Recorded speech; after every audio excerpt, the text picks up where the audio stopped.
আলহামদুলিল্লাহ, দীর্ঘ ভ্রমণ শেষে অবশেষে হাজির হলাম পরম শান্তির শহর মক্কা মুনাওয়ারায়।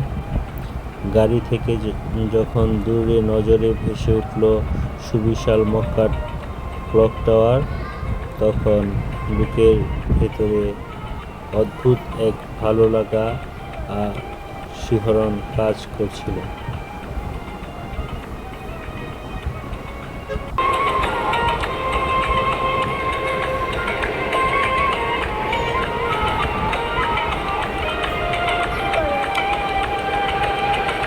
হোটেলে পৌঁছে একটু ফ্রেশ হয়ে চলে এলাম নিচে।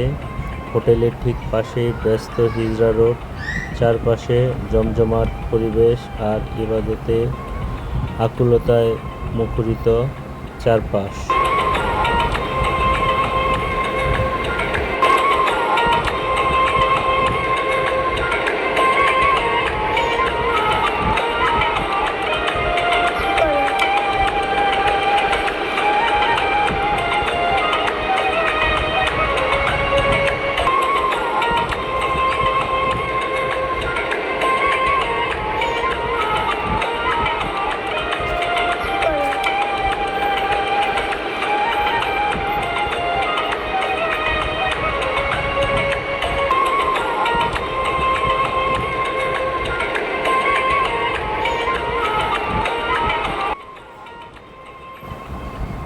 এর পরের মুহূর্ত ছিল জীবনের অন্যতম শ্রেষ্ঠ অনুভূতি। মাতাফে পা রেখে যখন প্রথম চোখের পলক পড়ল পবিত্র কাবা শরীফের উপর, মনে হলো যেন জীবনের সব ক্লান্তি এক নিমেষেই মিলিয়ে গেছে। আর ঠিক তখনই মুয়াজ্জিনের কণ্ঠে ভেসে এলো ফজরের সুমধুর আজান। সেই ভোরের স্নিগ্ধ আলোয় কাবা প্রাঙ্গণে সোনালি আভা, আর হৃদয় জুড়ানো সেই আজানের ধ্বনি শব্দে প্রকাশের মতো নয়। حي على الصلاة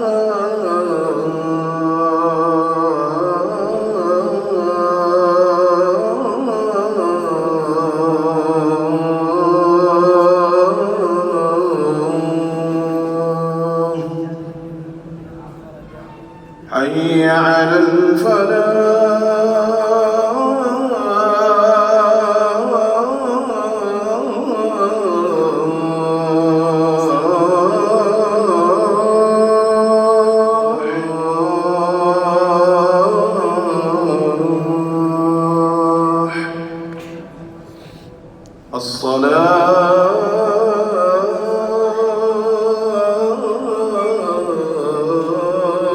الصلاة خير من النوم.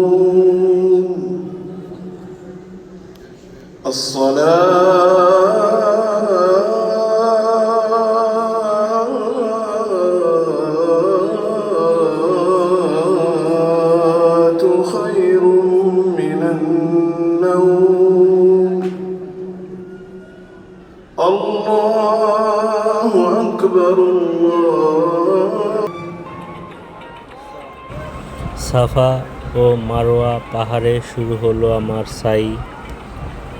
হাজেরা আলাইহিস সালামের সেই স্মৃতির পথ দিয়ে দুই পাহাড়ের মাঝে হেঁটে চলা, প্রতি পদক্ষেপে আল্লাহর কুদরত অনুভব করা।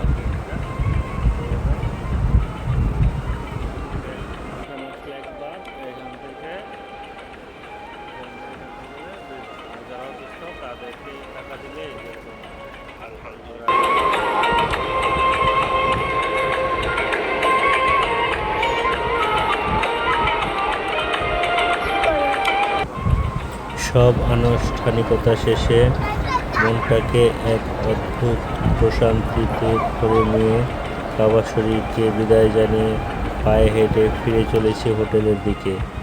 মনের কোণে শুধু একটাই আকুতি, হে আল্লাহ, বারবার যেন তোমার এই পবিত্র ঘরে ডেকে নিও, আমিন।